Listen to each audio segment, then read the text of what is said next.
Hello to all, सभी को मेरी ओर से नमस्ते। Welcome back in this new video and in today's video we are going to cover the modern period. और आज की वीडियो होने वाली है part 2 video on the modern period of English literature. So if you are preparing for any examination in which modern period और modern age of English literature is a part, then this video is definitely made for you और आप questions को practice कर सकते हो and you can come to know कि आपको कहाँ पर और मेहनत की ज़रूरत है। So without any delay let us start with the first question of today's video. आज की वीडियो का हमारा जो पहला क्वेश्चन है, it talks about the background of which of the play is the historic war between Bulgaria and Serbia. अब ये plot का बैकग्राउंड दिया गया है और हमसे पूछा है कि कौन सा प्ले है जो कि बारे में बात करता है, किस चीज़ के बारे में बात करता है, the war between Bulgaria and Serbia. ये उसका मेजर बैकग्राउंड है। तो we have to tell the name of the play which is written by GB Shaw. So the correct answer here is arms and the man. Charlie option is the correct option. तो arms and the man जो है एक बहुत important play है which is written by GB Shaw. GB Shaw हैं George burner Shaw, उन्होंने लिखा है जो प्ले है आर्म्स एंड द मैन। और आर्म्स एंड द मैन की जो हिस्टोरिक वॉर जिस बारे में डिस्कस करते हैं वो है the war between Bulgaria and Serbia. ये दोनों यूरोपियन कंट्रीज़ हैं which are located on the eastern side. तो आपको लोकेट करना है मैप में कि कहाँ पर बुल्गारिया है और कहाँ पर सर्बिया है, ताकि आपको हमेशा याद रहे। इस प्ले के अंदर जो GB शॉ हैं उन्होंने बहुत ही ज़्यादा चालाकी से डायलॉग्स लिखे हैं, एकदम क्लेवर सेटायर उन्होंने यूज़ करा है। GB शॉ के प्लेज जो होते हैं ना उनमें डायडेक्टिक है, they are didactic in nature, that is they give a moral message. तो आपको एक बहुत स्ट्रॉन्ग मैसेज देने वाले हैं। They are going to impact you in a comic sense, मतलब सीरियसनेस नहीं क्रिएट करेंगे, वो कुछ सीरियस बातों को मजाक में समझा जाएंगे आपको अच्छे से।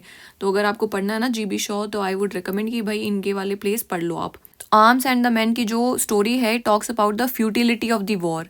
वो बोलते हैं कि जो वॉर है ना, मतलब बहुत ही वॉर को इतना ग्लोरीफाई करा गया, इतना ग्लोरीफाई करा गया कि जो भी वॉर पे जाता है वो तो महान ही घोषित कर दिया जाता है। तो इस वाले प्ले में जो GB शॉ है वो बताते हैं कि वॉर कितना फ्यूटाइल है, कि वॉर की तो ज़रूरत ही नहीं है और कितना एब्सर्ड होता है वॉर करना। Let us look at the other options. Alpha option है man and superman. Man and Superman जो है ये भी बहुत इंपॉर्टेंट प्ले है और आपको इसका नाम पता होना चाहिए कि that this is a play which is written by GB Shaw, क्योंकि बहुत ज़्यादा इंपॉर्टेंट प्ले है। मैन एंड सुपरमैन प्ले हमने पिछली वीडियो में भी डिस्कस किया था, दैट इसका एक इंपॉर्टेंट चैप्टर है, दैट इज एक्ट 3। एक्ट 3 आपको पता होना चाहिए कि उसका हेडिंग क्या है। एक्ट 3 की हेडिंग है हमारी डॉन जुआन in hell. Okay, this is the heading, ये आपको याद रखनी है मैन एंड सुपरमैन की। और इट इज़ अ सैटारिकल कॉमेडी, मतलब व्यंग्य करते हुए बहुत ही हास्य तरीके से मैसेज दिया गया है। टोटल में इसमें 4 एक्ट्स हैं, तो ये सारी इन्फॉर्मेशन आपको याद रखनी है। मैन एंड सुपरमैन क्या है, एक प्ले है जो कि इन्होंने लिखा, it is written by GB Shaw, जिसके अंदर 4 एक्ट है। और जो थर्ड एक्ट है उसका जो हेडिंग है दैट इज़ डॉन जुआन इन हेल। तो बहुत ही इंपॉर्टेंट है and you have to do the summary of man and superman. और आर्म्स एंड द मैन की भी समरी आप लोगों को करनी है। Let us look at the beta option. Beta option है द राइवल्स। द राइवल्स क्या है ना, ये एक बहुत इंपॉर्टेंट प्ले है but it is not written by GB Shaw. GB Shaw ने नहीं लिखा इस प्ले को। The rivals is a play which is written by Richard Sheridan. Okay, Richard Sheridan, note the name, Richard Sheridan ने लिखा है the rivals और इनका बहुत इंपॉर्टेंट प्ले है ये।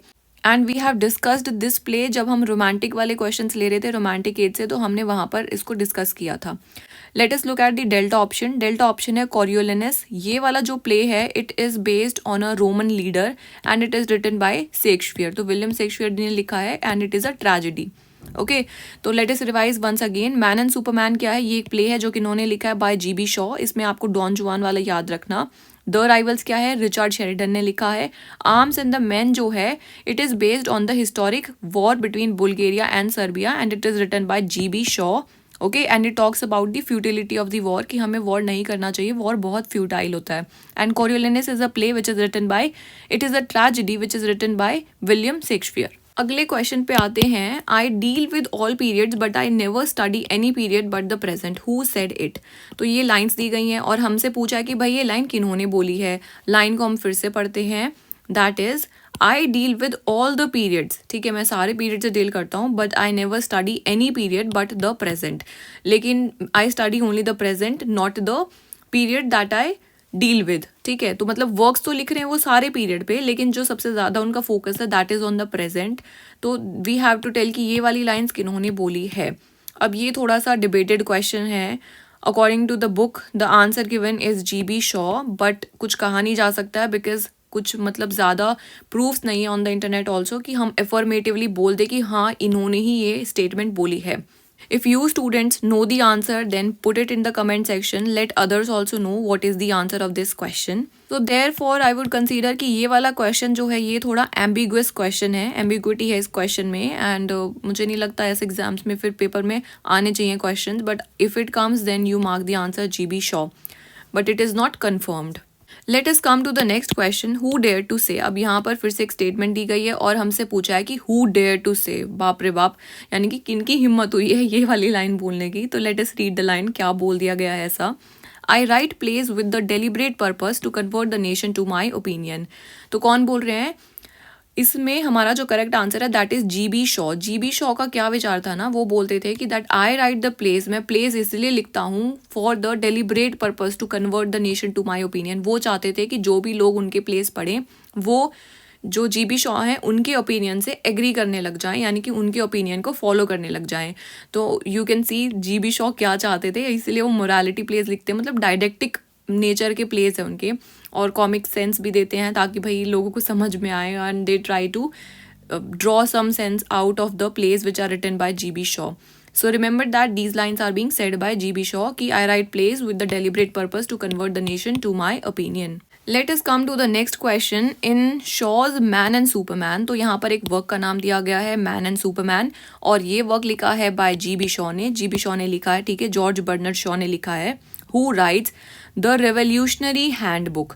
अब इसके अंदर एक चैप्टर सॉर्ट ऑफ थिंग है, मतलब शुरू में लिखा गया that is the revolutionaries handbook, और ये सारे कैरेक्टर्स दिए गए हैं which are taken from the work man and Superman. तो मैन एंड सुपरमैन में कैरेक्टर है Ramsden, Octavius, John Tanner and Ann. तो ये सारे मेजर कैरेक्टर्स हैं। अगर फिर से क्वेश्चन आता है कि भाई ये इनमें से अगर आपको ऑप्शंस में दे दिया जाए और पूछा जाए ये कैरेक्टर कौन से वर्क से लिया गया, तो आपको वो भी पता होना चाहिए because that is very very important, और यही फ़ायदा होता है ऑप्शंस का, है ना, क्योंकि अगली बार क्वेश्चन उन्हीं से बनते हैं। तो आपको बताना है कि जो मैन एंड सुपरमैन जो है which talks about the Don Juan, तो उसके अंदर जो एक रेवोल्यूशनरी हैंडबुक है ये कौन से कैरेक्टर ने लिखा है। The correct answer of this question is John Tanner. Charlie option जो है जॉन टेनर, ये है हमारा सही आंसर। जॉन टेनर जो कैरेक्टर है ना ये इसका प्रोटेगनिस्ट है वर्क का मैन एंड सुपरमैन में, and John Tanner is the person who represents, किसको रिप्रेजेंट करता है, डॉन जुआन को रिप्रेजेंट करता है, जो कि एक वुमेनाइजर था। हमने पहले देखा था डॉन जुआन एक पोयम है और ये लिखी गई है लॉर्ड बायरन के द्वारा, और बायरॉनिक जो कैरेक्टर है या बायरॉनिक क्वालिटीज जो हम नाम दे देते हैं वो यहाँ लॉर्ड बायरन से आया है। तो लॉर्ड बायरन ने एक पोयम लिखी डॉन जुआन, जिसमें कि जो डॉन जुआन है वो एक वुमेनाइजर है, वो फ्लर्ट करता है, मतलब seduces each and every women out there, तो डॉन जुआन है।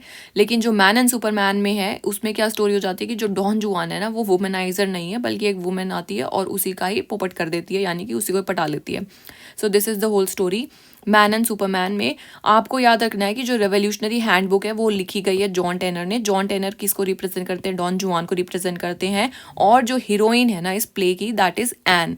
तो एन का नाम भी याद रखना और जॉन टेनर का नाम भी याद रखना, ये दोनों तो इंपॉर्टेंट नाम है। बाकी अगर रह जाए याद तो वेल एंड गुड, नहीं रहते हैं कोई बात नहीं, but remember that John Tanner और एन के नाम के साथ आप कॉम्प्रोमाइज़ नहीं कर सकते हो, दोनों नाम आपको पता होने चाहिए हैं। और जो एन है उसका पूरा नाम है उसके अंदर एन वाइटफील्ड, ठीक है, एन वाइटफील्ड, क्योंकि वो वाइट है, एन वाइटफील्ड, तो ऐसा याद रख लो, एन वाइटफील्ड और John Tanner. So Man and Superman में जो रेवोल्यूशनरी हैंडबुक है which is the appendix of the work, तो वो लिखा है जॉन टेनर के द्वारा। Let us come to the next question, which problem play of GB Shaw abounds in humor and deals with the subject of marriage and its limitations। तो हमें बताना है कौन सा प्ले है जो कि GB शॉ ने लिखा है और उसका सब्जेक्ट मैटर क्या है। It deals with the subject of marriage and its limitations, कि मैरिज क्या है और मैरिज के लिमिटेशंस क्या हैं, तो ये हमें बताना है। Let us look at the options. Elf option बोलता है प्लेजेंट एंड अनप्लेजेंट। देखो जो प्लेजेंट एंड अनप्लेजेंट है इसमें हमने स्टडी करा था देयर आर टोटल में 7 प्लेस, तो क्या ये वाला आंसर होगा कि प्लेजेंट एंड अनप्लेजेंट, क्योंकि इसमें जितने भी प्लेस है भाई उनकी अलग अलग थीम्स हैं, so this can not be the answer. अगला बीटा ऑप्शन बोलता है the hand of destiny, but hand इसको कट करके आप इसको लिखो the Man of destiny. The Man of destiny जो है ये एक प्ले है जो कि GB शॉ ने ही लिखा है, हैंड नहीं आएगा वहाँ पर। Charlie option is the philanderer. The philanderer जो वर्क है it is a part of the unpleasant, pleasant and unpleasant का है part. And delta option is arms and the man. Arms and the man की अभी हमने story discuss करी थी which talks about the futility of the war. So you can easily reject option alpha, क्योंकि वो एक कंपाइलेशन है, उसके अंदर 7 प्लेस है, तो वो तो आंसर नहीं होगा। आर्म्स एंड द मैन पे वॉर की बात हो रही है, तो ये भी आंसर नहीं होगा। अब बच गए हमारे पास 2 ऑप्शंस। लेट अस लुक कि जो द मैन ऑफ डेस्टिनी है उसके अंदर क्या सब्जेक्ट मैटर है। द मैन ऑफ डेस्टिनी में आपको याद रखना है that it deals with Napoleon Bonaparte. Napoleon Bonaparte से डील करता है, तो आपको बस इतना याद रखना है मैन ऑफ डेस्टिनी में किसकी बात हो रही है, नेपोलियन बोनापार्टे की हो रही है। और उनकी मुलाकात होती है एक मिस्टीरियस लेडी से इटली में ड्यूरिंग द 1796 इटालियन कैंपेन। तो उतना मत याद रखना, डिटेल्स नहीं याद रखनी, बस द मैन ऑफ डेस्टिनी क्या है, नेपोलियन बोनापार्टे से डील करता है, इतना आपको याद रखना है। और ये एक हिस्टोरिक प्ले है, क्योंकि नेपोलियन बोनापार्टे की हिस्टोरिक कैरेक्टर है, तो ये हिस्टोरिक प्ले हो जाएगा हमारा। And this will also not be the answer. बच गया हमारा Charlie option that is the philanderer, और यही हमारा आंसर है which deals with the theme of marriage and its limitations. इस वाले प्ले के अंदर ये कॉमेडी ऑफ मैनर है और ये सटायरिकल है, सटायरिकल नेचर है, मतलब कि ये व्यंग्य पास करता है on the Victorian societies attitudes towards love. किस तरीके से जो विक्टोरियन सोसाइटी है वो लव को परसीव करती है, मैरिज का क्या रोल है और जेंडर रोल्स किस तरीके से वो पोर्ट्रे करते हैं। So this is the theme of the philanderer, और ये बहुत इंपॉर्टेंट है and you have to learn it. Let us revise once again. देखो जो प्लेजेंट एंड अनप्लेजेंट है उसके अंदर हमने देखा कि 7 प्लेज हैं। द मैन ऑफ डेस्टिनी जो है इंपॉर्टेंट प्ले है which talks about Napoleon Bonaparte, तो ये एक हिस्टोरिक प्ले हो जाएगा written by GB Shaw. The philanderer which is a part of pleasant and unpleasant, ये वाला प्ले है deals with marriage and its limitations, तो याद रखना है। And arms and the man it deals with the futility of the war, तो ये सारे प्लेस लिखे हैं GB शॉ ने। अब चलते हैं अगले क्वेश्चन की ओर। In which play do we come across a chocolate cream soldier. तो ये क्या होता है चॉकलेट क्रीम शोल्जर, पहले हम समझेंगे ये, फिर हमें पता चल जाएगा कि ये कौन से प्ले से लिखा गया है, फिर इजी हो जाएगा आपके लिए टू आंसर इट। देखो chocolate cream soldier, chocolate cream soldier का मतलब होता है ना कि एक ऐसा शोल्जर जो कि भाई आप गन लेते हो, गन के अंदर आपने क्या लोड करते हो, आप बुलेट्स लोड करते हो ना उसके अंदर। लेकिन एक चॉकलेट क्रीम शोल्जर क्या है कि वो भाई उसके पास गन तो है लेकिन उसके पास गोलियां नहीं है उसके अंदर। He has loaded that gun with chocolates instead of ammunitions. उसके अंदर ये सब ना डाल करके उन्होंने भर लिया उसके अंदर चॉकलेट, तो वो हो गए भाई हमारे एक चॉकलेटी क्रीम शोल्जर, उसको बोल दिया गया है। लेकिन जो मैन एंड सुपरमैन है उसमें जो टर्म है चॉकलेट क्रीम शोल्जर वो इसलिए यूज़ करी गई है क्योंकि भाई एक शोल्जर है जिसको वॉर नहीं पसंद है, तो वो अवॉइड करता है टूवर्ड्स वायलेंस, उसको वायलेंस नहीं चाहिए अपने जीवन में। And he is also involve in a love triangle. और मॉडर्न डे सोसाइटी में अगर आप किसी को बोलते हो कि भाई ये चॉकलेट क्रीम शोल्जर है, तो इसको एज अ स्लैंग भी यूज़ करने लग गए हैं लोग। स्लैंग मतलब कि जो भी इंसान आपको दिखेगा ना कि जो लड़ाई नहीं करना चाहता है, तो उसको बोल देते कि भाई ये तो एक चॉकलेट क्रीम शोल्जर है, ठीक है। तो it is use as a slang in modern day society. तो आपको पता होना चाहिए कि कहाँ से आया है। It came from Arms and the man play है, क्योंकि हमने देखा था जो आर्म्स एंड द मैन है it talks about futility of the war, जिसमें कि जो एक शोल्जर है वो तो भाई पहले वॉर पे चला जाता है, उसकी बड़ी तारीफ होती है कि वाह वाह वाह वाह वेल डन वेल डन। लेकिन एक दूसरा आदमी होता है जो कि शोल्जर होता है, वो भाग आता है वॉर से, उसको नहीं पसंद है वॉर, तो उसको बोला गया उसमें चॉकलेट क्रीम शोल्जर, ठीक है। So this is the plot from Arms and the Man. Let us look at the other options. Man and Superman हमने देखा डॉन जुआन पे है। The Man of Destiny we have already discussed in the above question, Napoleon Bonaparte पे था जो कि। And seizure and Cleopatra जो है ये भी एक इंपॉर्टेंट प्ले है which is talks about the relation between Julius Caesar and Cleopatra. Cleopatra कौन है, इजिप्ट की क्वीन है ना। मूवी भी आई हुई है आजकल एक क्लियोपैट्रा पे, नाम तो मुझे नहीं याद आ रहा है। तो सीजर जूलियस सीजर के रिलेशंस कैसे दिखाए हैं इसमें, क्लियोपैट्रा से दिखाए हैं। And this is a play which is written by George Bernard Shaw. लेकिन लेकिन लेकिन अगर क्वेश्चन में आ जाता कि यहाँ पर सीजर की जगह पर होता नाम एंटनी का, एंटनी एंड क्लियोपैट्रा, तो आंसर चेंज हो जाता। और एंटनी एंड क्लियोपैट्रा जो प्ले है it is written by William Shakespeare. तो आपको ये डिफरेंस रियलाइज करना है, और ताकि क्वेश्चंस में मतलब अगर ऑप्शंस ऐसे क्लियर क्लोज ऑप्शंस आ जाएं तो आप easily you can identify which is the correct answer. Let us move to the next question. In which play does GB Shaw propound his philosophy of life force. Okay, so life force एक philosophy है जो कि GB Shaw ने दी है, very very important. पहले तो पता होना चाहिए कि लाइफ फोर्स क्या है। एक फिलॉसफी है, किन्होंने दी है, GB शॉ जी ने दी है। और फिर हमें बताना है कि ये कौन से प्ले में से उन्होंने ये वाला थ्योरी दिया है, that is the theory of life force. तो लाइफ फोर्स का मतलब होता है कि जो लाइफ में एक ऐसी फोर्स है वो अल्टीमेटली अपने गोल्स को अचीव कर लेगी, ultimately that life force will achieve it's goals, और उसको अपने आप को रियलाइज कर लेगी और अपने उसको जो काम करना है that it will complete itself. तो ये लाइफ फोर्स है। It also talks about the procreation. Procreation मतलब कि जो लाइफ फोर्स है ना वो कैरेक्टर्स रिप्रेजेंट करते हैं। जो भी हम जिस प्ले का आंसर होगा कि कौन से प्ले में लाइफ फोर्स डेडिकेट करी गई है, that is Man and Superman. तो मैन एंड सुपरमैन जो है हमने देखा था जिसमें कि डॉन जुआन जो कैरेक्टर था वो रिप्रेजेंट करा गया है। तो लाइफ फोर्सेस में क्या है कि जो कैरेक्टर्स है ना उसके अंदर they can Procreate and continue the generation itself. तो ये लाइफ फोर्स है, मतलब जो काम होना है वो अपने आप हो जाएगा, मतलब रियलाइजेशन हो जाएगी उस काम की। जो लाइफ है उसके अंदर खुद ही एक फोर्स है, आपको मतलब पता भी नहीं चलता है, और एक फोर्स अप्लाई होती है and the works they happen. The correct answer here is Man and Superman. तो मैन एंड सुपरमैन जो कि डॉन जुआन था, and in the act third we discussed कि Don Juan was in hell. तो act third याद रखना, total में है इसके अंदर हमारे पास 4 एक्ट्स, वो भी याद रखना। और ये वाला जो क्वेश्चन है दैट इज लाइफ फोर्स का जो कॉन्सेप्ट है it is given by GB Shaw from the work man and Superman. तो बहुत इंपॉर्टेंट है, मतलब मजाक नहीं है, बिल्कुल भी नहीं भूलना है। अगर आपको स्कोर करना है अच्छे marks then please keep this in mind. Let us look at the other option. Caesar and Cleopatra अभी हमने देखा, सीजर और क्लियोपैट्रा के रिलेशंस पे है। It is a play by GB Shaw. और मेजर बारबारा जो प्ले है ये भी GB शॉ ने ही लिखा है। And the Devil's Disciple is also a play which is written by GB Shaw. The Devil's Disciple जो है it talks about the American Revolutionary War. तो हिस्टोरिक प्ले है, अमेरिकन रेवोल्यूशनरी वॉर से deal करता है। और मेजर बारबारा की story को हम फर्दर क्वेश्चंस में डिस्कस करेंगे।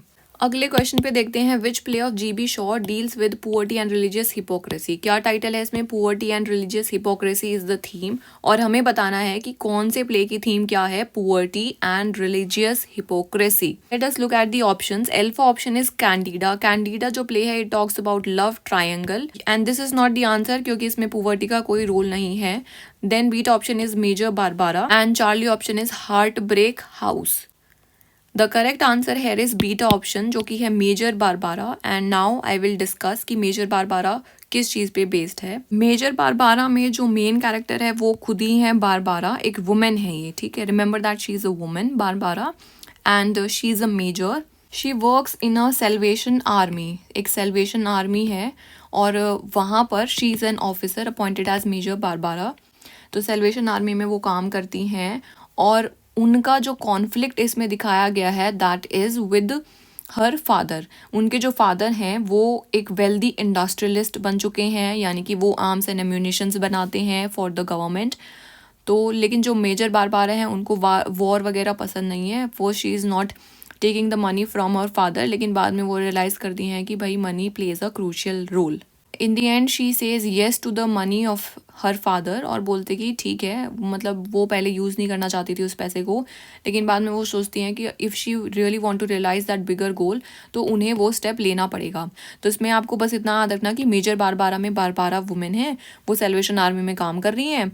उनके कुछ अच्छे रिलेशंस नहीं हैं उनके पिताजी से, लेकिन बाद में उनके पिताजी बहुत अमीर हो जाते हैं और फिर वो उनकी पैसों से मदद करती है लोगों की। Let us come to the next question, which play of GB Shaw Satyrus is the European materialism। अब देखो Satyrus is the European materialism। materialism मतलब कि सिर्फ मोह माया, और चाहिए है, that is called as materialism, जिसकी सच में भी ज़रूरत नहीं है लेकिन तब भी वो चीज़ चाहिए है ना।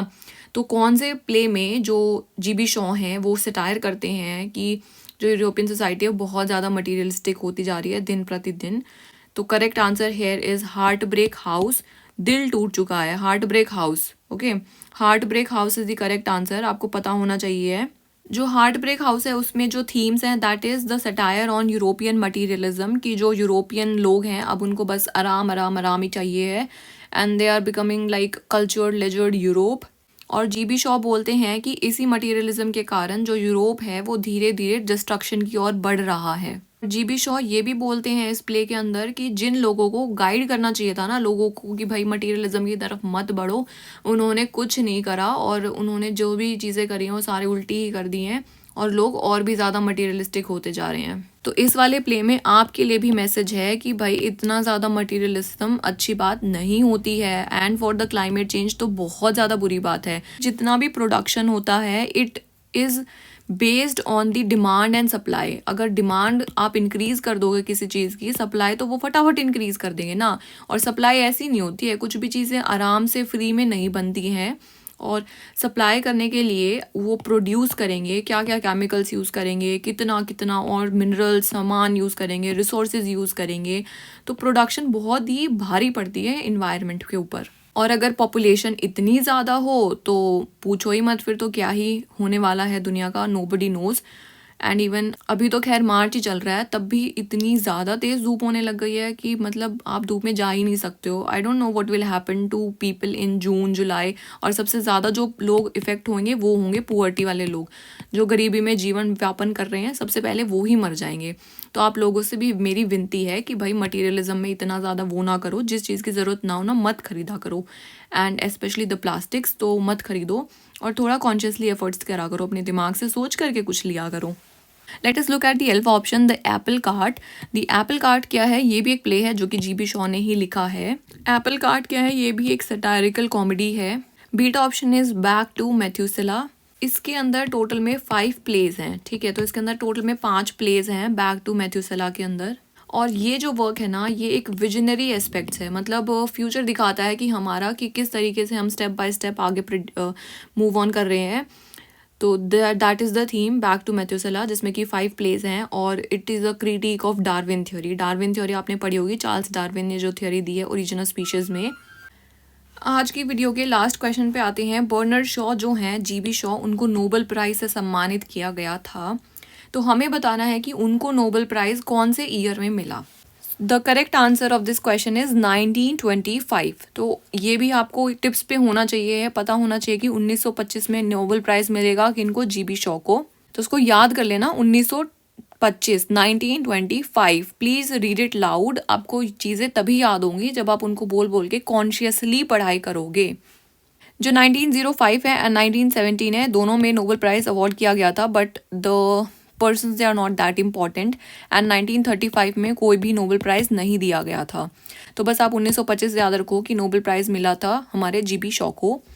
I hope all these 10 questions are clear to you all, and I know that I am making this video after such a long period of time. दिन में मैं वीडियो बना ही नहीं सकती क्योंकि यहाँ पर बहुत शोर होता है, तो I have to make the video between like 12 रात के 12 बजे से लेकर के सुबह के 4 बजे तक। इस दौरान अगर मैं वीडियो बना लूँ तो बना लूँ, और एल्स नहीं तो पूरा दिन निकल जाता है क्योंकि वीडियो नहीं बनाई जा सकती है। जाने से पहले एक ज़रूरी बात, आजकल न्यूज़पेपर्स में बहुत ही ज़्यादा सुसाइड केसेस आने लग गए हैं। मैंने देखा हाल फिलहाल में कोटा में भी बच्चों ने सुसाइड करी है, और एक IIT दिल्ली में भी केस आया था, एक 16 साल के बच्चा है, उसने सुसाइड कर ली है। मतलब बहुत ही ज़्यादा एंजाइटी और डिप्रेशन होने लग गया है। अगर आप में से भी किसी को हो रहा है ऐसे, एंजाइटी है, डिप्रेशन है, अगर आपको लग रहा है कि बहुत प्रॉब्लम्स है जीवन में, तो मतलब आप जिनसे भी प्यार करते हो, जो भी आपके माँ बाप हैं या कोई भी आपके आसपास जो भी फ्रेंड्स हैं, प्लीज़ आप उन लोगों से शेयर कर लो बातें। और आप मतलब एक्चुअली द बेस्ट वे तो होता है कि अगर आप खुद को ही सेल्फ स्ट्रॉन्ग कर लोगे ना, तो उसके आगे तो भाई कोई ज़रूरत नहीं पड़ती है किसी की। And this is the best option that I would suggest, कि अपने आप को इतना इतना मजबूत बना लो, मेंटली, फिजिकली, एवरीथिंग, है ना, ताकि मतलब आपको बस कभी निर्भर होने की ज़रूरत ही नहीं पड़े। लेकिन अगर तब भी आपको लग रहा है that you can not yourself deal with the depression and the anxiety that you are suffering from, तो आप प्लीज़ अपने आसपास जो लोग हैं आप उनसे बात कर लो, डिस्कशन कर लो, या फिर आप कोई साइकेट्रिस्ट से डिस्कशन कर लो। लेकिन अगर तब भी आपको लगता है that you do not have any person around you whom you can trust, then please I am just a message apart, है ना। मतलब सुसाइड करना is not the solution dear. बहुत मुश्किल से एक जीवन मिलता है, और वो भी सिर्फ आप कुछ ही, मतलब ठीक है मैं समझ रही हूँ कि प्रॉब्लम्स बहुत बड़ी लगती हैं, बट यार आप लोगों से तो बड़ी नहीं हो सकती है ना कोई भी प्रॉब्लम। तो बेसिकली प्लीज़ उसको फाइट करो। And if you do not trust anybody then please just drop me a message. अगर आपको इतना मतलब हाइपर डिप्रेशन है या कुछ भी है, मुझे नहीं पता मैं सक्सेसफुल हो पाऊंगी नहीं, पर मैं अपनी तरफ से पूरी कोशिश कर सकती हूँ। मतलब अगर आपको मेरी मदद चाहिए है तो प्लीज़ आप मुझे बस just drop me a message. लेकिन कुछ भी यार ऐसे बिना सोचे समझे लाइक सुसाइड नहीं करनी चाहिए, है ना। और आपके आसपास भी जो लोग हैं उनसे बातें करो, अच्छे से रहो, and all of you stay happy. और इसीलिए फिजिकल फिटनेस भी बहुत ज़रूरी होती है। अगर आप खुद ही मेंटली फिजिकली स्ट्रांग नहीं होगे तो आप भी कैपेबल नहीं हो पाते हो दूसरों की मदद करने के लिए। So therefore I give so much emphasis to physical strength, क्योंकि वो बहुत ज़रूरत है उसकी। बाकी काम नहीं हो पाते हैं उसके बिना, ठीक है। तो all of you keep doing exercise and stay away from anxiety depression, पर वो तब भी आ जाते हैं। Please try to find a solution to that, deal with it, be strong, be mentally strong, करना पड़ेगा ही आप लोगों को, ओके। और थोड़ा सा सिंपैथेटिक रहा करो। जो आपके आसपास जो लोग होते हैं, आपको नहीं पता है कि वो किस चीज़ से गुजर रहे हैं, और किसी को भी मतलब ऐसा क्रिटिकली कमेंट्स नहीं करने चाहिए हैं, ठीक है। तो आपको नहीं पता ना दूसरे के हालात कैसे हैं, तो please stay away from that. गंदी बातें मत बोलो किसी को भी। Be a good human, keep on revising these questions, keep practising, keep your hard work, stay happy and stay fit. Goodbye to all and keep smiling.